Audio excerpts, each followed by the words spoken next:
उपस्थित प्रत्येकଙ୍କୁ ମୁଁ ଏହି କାର୍ଯ୍ୟକ୍ରମକୁ ସ୍ୱାଗତ କରେ ଏବଂ ନୂତନ ଦିନର शुभेच्छा ମଧ୍ୟ ଜଣାଏ। ପ୍ରଭୁଙ୍କ ଅନୁଗ୍ରହ ଆଶୀର୍ବାଦରୁ ଆମମାନେ ଏହି କାର୍ଯ୍ୟକ୍ରମ ଦ୍ୱାରା ପ୍ରଭୁଙ୍କର ବାକ୍ୟରେ ବୃଦ୍ଧି ପାଉଅଛୁ। ପ୍ରଭୁ ଆମମାନଙ୍କୁ ଆତ୍ମିକ ଭାବରେ ବୃଦ୍ଧି କରୁଅଛନ୍ତି, ବଳିଷ୍ଠ କରୁଅଛନ୍ତି। ଆମେ ପ୍ରତିଦିନ ଗୋଟିଏ ବାକ୍ୟକୁ ଧ୍ୟାନ କରିବା ପାଇଁ ସୁଯୋଗ ପାଉଅଛୁ।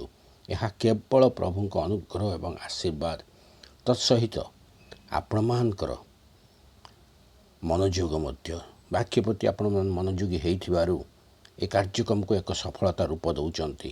ଆପଣମାନଙ୍କୁ ଧନ୍ୟବାଦ ଦିଏ।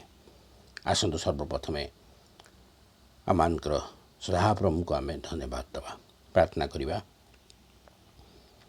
ଧନ୍ୟବାଦ ଧନ୍ୟବାଦ ଧନ୍ୟବାଦ ଧନ୍ୟବାଦ ପାଇବାର ଏକମାତ୍ର ଯୋଗ୍ୟ ପିତା, ଧନ୍ୟବାଦ ଦେଉଛୁ ତୁମର ମହାନ ଆମକୁ। ତୁମେ ଦୟା କଲ, ଅନୁଗ୍ରହ କଲ, ପୁନର୍ବାର ଏକ ଦିବସରେ ଆମକୁ ପହଞ୍ଚାଇଲ। ତତ୍ସହିତ ପ୍ରଭୁ ଆମମାନଙ୍କୁ ଏକ ସୁଯୋଗ ଦେଇଛ। ଏ ଅମୃତମାନ କାର୍ଯ୍ୟକ୍ରମ ଦ୍ୱାରା ଆମେ ତୁମ ଚରଣ ତଳକୁ ଆସିପାରୁଛୁ। ପ୍ରତିଦିନ ଆମେ ବାକ୍ୟ ଦେଇ ପ୍ରଭୁ ନିଜର ଆତ୍ମିକ ବିଷୟକୁ ବୃଦ୍ଧି କରୁଅଛୁ। ନିଜକୁ ଆମେ ପରୀକ୍ଷା କରିପାରୁଛୁ। ଧନ୍ୟବାଦ ଦେଉଛୁ ପ୍ରଭୁ। ଆଜି ଯେଉଁ ବାକ୍ୟ ଦେବାକୁ ଯାଉଅଛ ତମେ ହିଁ କଥା କୁହ। ଉର୍ଦ୍ଧ୍ୱରୁ ସାହାଯ୍ୟ କର, ପବିତ୍ର ଆତ୍ମାଙ୍କ ଶକ୍ତି ଯୋଗାଅ, ଯାହାଦ୍ୱାରା ଏ ବାକ୍ୟକୁ ଆମେ ବୁଝିପାରିବୁ ଏବଂ ଜୀବନରେ ବ୍ୟବହାର କରିପାରିବୁ। ଦୟାକର, ଅନୁଗ୍ରହ କର। ତମେ ଆମମାନଙ୍କର ସହବର୍ତ୍ତୀ ମଧ୍ୟବର୍ତ୍ତୀ ପରମେଶ୍ୱର ହୁଅ। ପ୍ରାର୍ଥନା ଯୀଶୁଙ୍କ ନାମରେ ମାଗୁଅଛୁ, ଆମେନ୍। ଆପଣ ପ୍ରତ୍ୟେକଙ୍କୁ ମୋର ଖ୍ରୀଷ୍ଟୀୟ ପ୍ରେମ ନମସ୍କାର ଏବଂ ବିଶେଷ ଧନ୍ୟବାଦ ଦିଏ ଯେ ଆପଣମାନେ ଆମମାନଙ୍କ ସହିତ ରହି ଏକ ସୁନ୍ଦର ସହଭାଗିତା ମଧ୍ୟରେ ଅଛନ୍ତି। ଆମମାନେ ଗୋଟିଏ ପରିବାର ସଦୃଶ ଏହି କାର୍ଯ୍ୟକ୍ରମକୁ ଆଗକୁ ନେଉଛୁ। ନିଶ୍ଚିନ୍ତ ଭାବରେ ଆପଣମାନେ ଏହି କାର୍ଯ୍ୟକ୍ରମ ଦ୍ୱାରା ପ୍ରଭୁଙ୍କର ଆଶୀର୍ବାଦ ଲାଭ କରୁଥିବେ। ପ୍ରଭୁ ଆପଣମାନଙ୍କୁ ବାହୁଲ୍ୟ ଆଶୀର୍ବାଦ କରିବା ସହିତ ଆପଣଙ୍କ ପରିବାର ଗୁଡ଼ିକୁ ମଧ୍ୟ ତାଙ୍କର ଉପସ୍ଥିତି ଦେଇ ସଦାସର୍ବଦା ଆଶୀର୍ବାଦ କରନ୍ତୁ।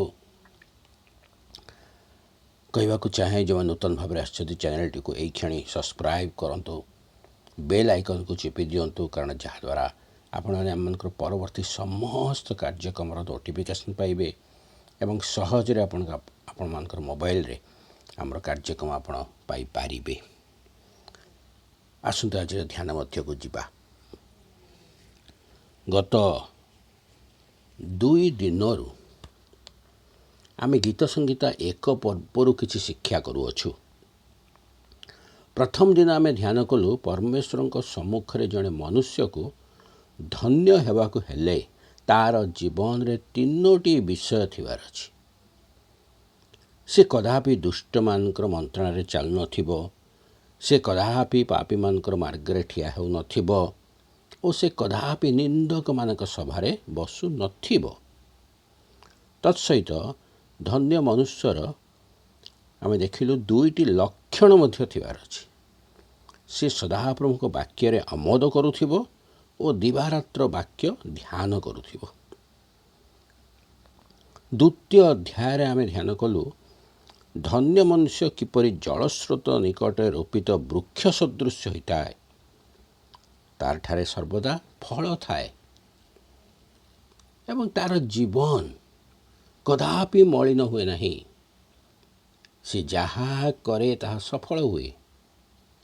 ଏହା ମଧ୍ୟ ଆମେ ଶିକ୍ଷା କଲୁ ଦୁଷ୍ଟ ଲୋକ କିପରି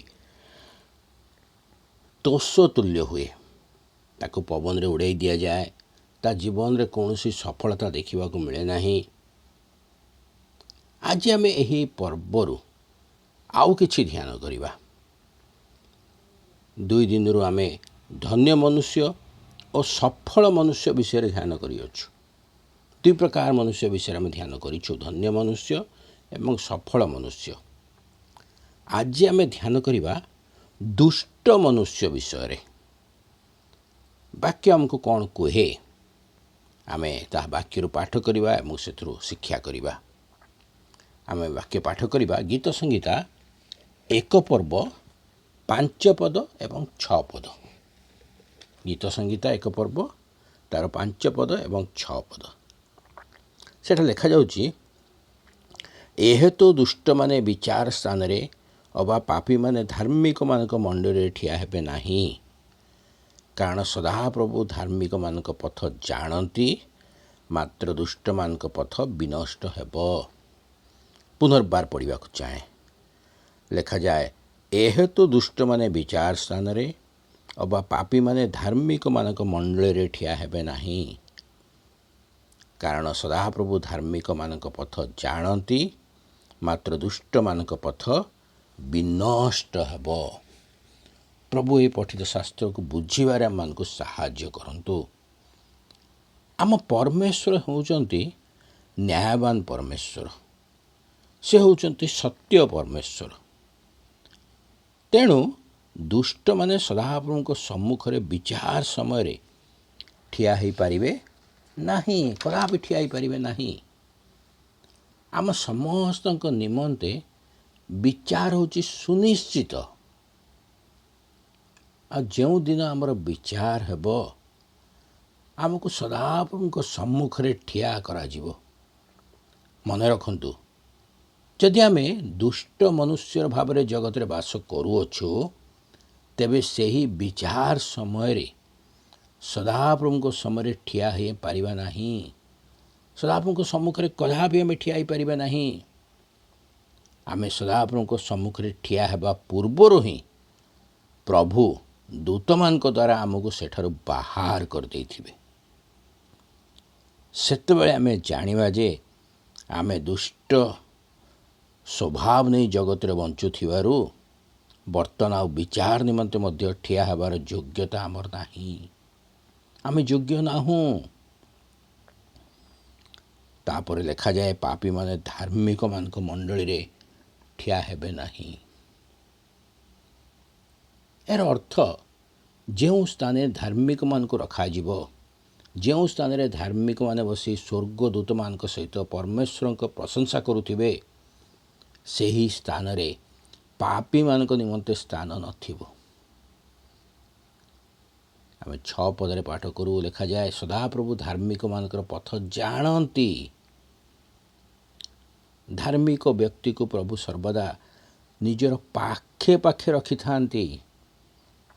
से धार्मिक मानकर सहित गमनागमन करती। से धार्मिक व्यक्तिर समस्त कार्य को भल भाव जानती। धार्मिकर पथ सदाप्रभु ही प्रस्तुत करथांती। धार्मिकर पथ केउठारे समाप्त हेब या सदाप्रभु भल भाव जानी थांती। मात्र दुष्ट मानक पथ सर्वदा विनष्ट हेब। दुष्ट माने प्रभु को पथर गमन करती नहीं।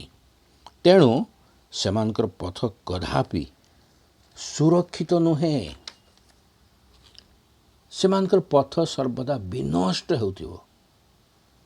प्रत्येक विश्वासी मानक निमंते आमर पथ हेउची स्वर्गर पथ बा अनंत जीवन पथ। धार्मिक माने आमे देखुचु ठीक पथरे सदाप्रभु सहित रही ठीक स्थान रे पहुँची पारिबे। किंतु दुष्ट माने अर्थात पापी माने कदापि सेही स्वर्ग रे बा अनंत जीवन स्थान रे पहुँची पारिबे नाही। से माने निश्चिंत भावरे निज जीवन रो पथरे विनष्ट हेबे।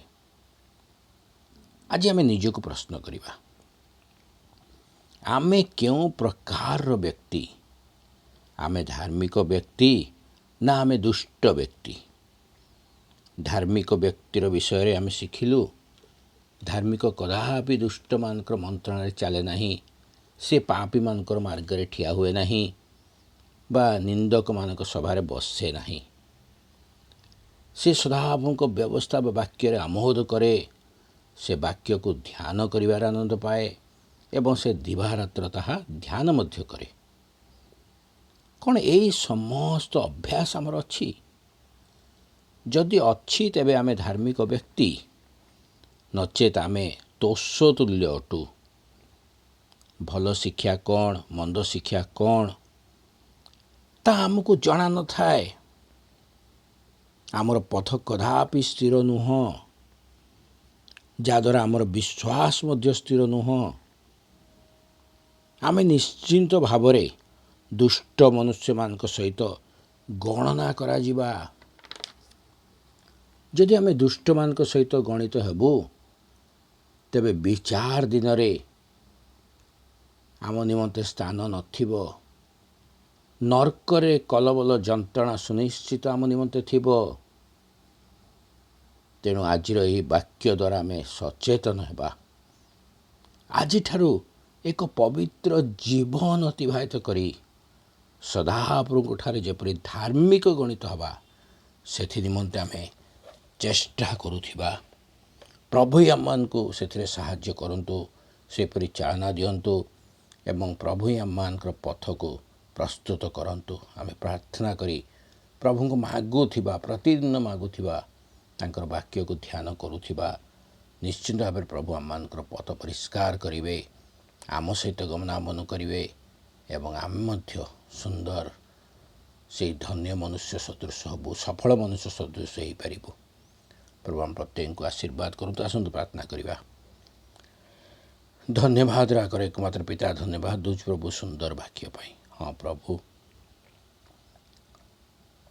3ଟି ଅଧ୍ୟାୟରେ ଆମମାନେ ପ୍ରଭୁ ଗୀତ ସଙ୍ଗୀତ ଏକ ପର୍ବଟାକୁ ସୁନ୍ଦର ଭାବରେ ଧ୍ୟାନ କରିଅଛୁ। ହଁ ପ୍ରଭୁ, ଆମମାନଙ୍କ ନିମନ୍ତେ ପଥ ରହିଅଛି। ଆମମାନଙ୍କର ପ୍ରକୃତ ପଥ ଲକ୍ଷ୍ୟସ୍ଥଳ ହେଉଛି ସେହି ସ୍ୱର୍ଗ ପଥ ବା ଅନନ୍ତ ଜୀବନର ପଥ। କିନ୍ତୁ ପ୍ରଭୁ, ଆମେ କେଉଁ ପଥରେ ଯାଉଅଛୁ ଆମେ ଜାଣୁନା। ତମେ ଆମମାନଙ୍କ ବାକ୍ୟ ଦ୍ୱାରା କଥା କହିଥିବାରୁ ଧନ୍ୟବାଦ ଦେଉଛୁ।